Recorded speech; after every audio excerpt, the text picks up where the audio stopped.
অবশেষে সিআইএসএফকে দেখলাম ওরা খালি হাতে ফিরে গেল, কি বলবেন? গতকাল ওনারা আসার পরে এই 12:15 নাগাদ আসে একটা ক্যালকাটা পুলিশের লোগো লাগানো গাড়ি নিয়ে। সেই গাড়ি থেকে 3 জন সিভিল ড্রেসের ব্যক্তি বাইরে আসার পর ফোর্সফুলি মেন গেটটা ভেঙে ভিতরে এন্টার করার পর গাড়ির 2 ড্রাইভারের কাছ থেকে তারা লক অ্যান্ড কি ছিনিয়ে নেয় এবং তাদেরকে দাবি করতে থাকে যে 5 লক্ষ টাকা দিতে হবে। যখন তারা অনুরোধ করে যে ফ্যাক্টরির স্টাফদের সাথে বা ম্যানেজারের যার সাথে কথা বলুন, তখন ম্যানেজার এগিয়ে এলে পথে ম্যানেজারে জিজ্ঞাসা করে যে আপনারা কি। সেই সময় ম্যানেজারকে মারধর করে এবং যে মোবাইল ফোনটা থাকে ম্যানেজারের সেটা ছিনিয়ে নেয় এবং বলতে থাকে যে 5 লক্ষ টাকা না দিলে পথে ওনারা সিআইএসএফকে ডাকবে। এবার যখন এনারা জিজ্ঞাসা করে যে আপনারা করুন, যে লোকাল থানাকে জানিয়েছেন সেই মর্মে আমাদেরকে কিছু দেন, বা লোকাল থানা আপনাদের সাথে আছে, এটা যে ক্যালকাটা পুলিশ না অন্য কেউ, যে গত ডেটেও যেভাবে টাকা তুলে নিয়ে গেছিলো সেইভাবেই রেগুলার ওয়াইজে এনারা টাকা তোলার একটা চেষ্টা করছে সিআইএসএফের নাম করে বা সিআইএসএফকে সাথে নিয়ে। সেই জিনিসটাই যখন আমরা দাবি করলাম তখন সিআইএসএফ আমাদের আরও 3 গাড়ি সিআইএসএফ ফোর্স আছে ফ্যাক্টরি প্রেমিসে এন্টার করে বলে বিভিন্ন জিনিসপত্র যে সমস্ত গাড়ি টাড়ি বা কয়লা ছিল সেগুলো ওনারা নিয়ে যাওয়ার চেষ্টা করে।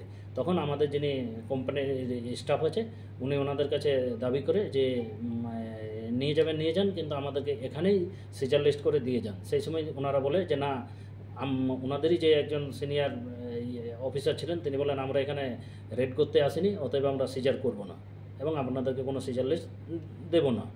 তারপর থেকে দীর্ঘ 12 ঘন্টা পেরিয়ে যায়। 12 ঘন্টা পেরিয়ে যাওয়ার পর 12:30 নাগাদ ওনারা সিজার লিস্ট করে, কিন্তু আমাদেরকে কোনো সিজার লিস্টের কপি হ্যান্ডওভার করেনি। একজন ব্যক্তিকে ওনারা ফোর্সফুলি থ্রেট করে বোধে একটা কোনো কাগজে, সাদা কাগজে সই করাই। আমরা এই যে ফেক সিআইএসএফ এবং যে ফেক গাড়িটা ক্যালকাটা পুলিশের লোগো নিয়ে পথে যে টাকা তোলার একটা নেক্সাস চক্রান্ত চলছে, বিগত দিনেও যে টাকা তুলে গেছিলো সেটা যথাযথ তদন্ত এবং এই যে সমস্ত স্টাফদেরকে মারধর করেছে তাদের বিরুদ্ধে আইনানুগ ব্যবস্থা গ্রহণ করার জন্য ওসি জামুরিয়ার কাছে আমরা রিটেন কমপ্লেইন। সিআইএসএফ এর পক্ষ থেকে বলা হচ্ছে যে কারখানা কর্তৃপক্ষকে সিজার লিস্ট দিয়ে দেওয়া হয়েছে। সিজার লিস্ট দিলে ওনারা সিগনেচার দেখাবে, যে রিসিভিং কপি আমাদের ফ্যাক্টরির স্টাফদের কোনো একজনের সিগনেচার দেখাবে যে রিসিভ করেছে। তো ম্যানেজারের রিসিভ রয়েছে? কিসের রিসিভ আছে? ওই যে কাগজটা না, এটা সম্পূর্ণ ভুয়ো। কোনো রিসিভ নেই।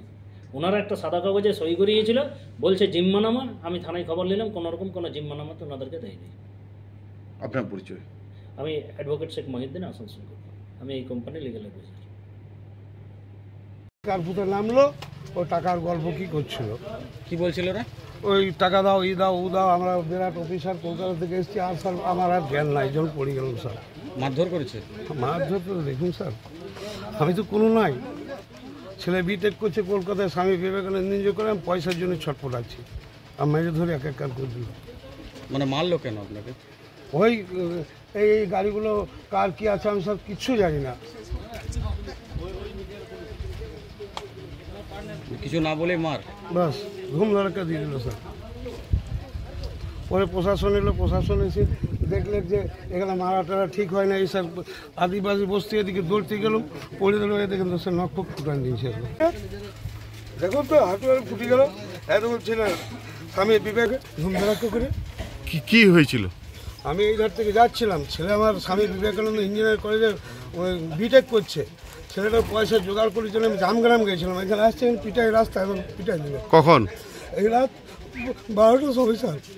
এখন মেরে ধুয়ে একাকার করে দিলেন, ওই জন্য আমি দেখছিলাম। বলুন স্যার আমি কী করবো এখন? এই দেখুন স্বামী বিবেকানন্দ ইঞ্জিনিয়ারিং কলেজ করছে, জমি বিজে ছেলে পড়াচ্ছি, আজ এই শেষগুলো পিটাই দিলেন।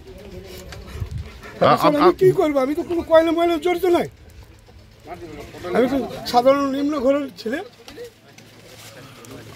আপনি কি জিজ্ঞাসা করেছিলেন এমনি? আমি স্যার রোডে যাচ্ছিলাম। কি নাম আপনার? যাদব মণ্ডল, বীরভূম বাড়ি। ছেলে স্বামী বিবেকানন্দ ইঞ্জিনিয়ারিং কলেজ পড়ছে, ছেলের জন্য 65,000 টাকা ডোনেট দিতে হবে, তবে ছেলে পরীক্ষায় বসতে পারবে। পয়সাটা আনতে গেছে, এখানে স্যার পিটাই সময় পিটাই দিয়েছে। আমি জানি না, এখানে আমার অত পরিচিত লোক। কি নাম আপনার? যাদব মণ্ডল। এরকম ছেলে স্বামী বিবেকানন্দ ইঞ্জিনিয়ারিং কলেজ পড়ছে, আমি পয়সা আনতে গেছি, পয়সা দিলে না পিটাই দিলে বাইকটা নিয়ে রে এমনভাবে মারলে বলার নাই।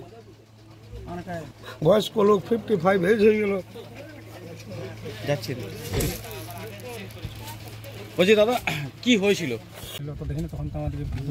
মানে যে টাইমে সিআইএসএফ আসে সে টাইমে কতজন ছিলেন আপনারা? ছিলাম ওটা বলতে পারি না, সেভাবে কতজনকে মারধর করেছে? মার করেছে 7-8 জনকে মারধর করেছে। তারা কি হসপিটালে ভর্তি আছে? হসপিটালে বলছে একজন ভর্তি আছে এখন বেড়াতে। আপনার কোথায় কোথায় চোট পেয়েছে? ওখানে এই প্রতি দুটো একটা কোমরে কিসে করে মেরেছে ওরা? লাঠিতে করে। আপনার পুলিশকে জানিয়েছেন? হ্যাঁ, পুলিশ জানিয়েছি। কী নাম আপনার? রোহিত মোল্লা।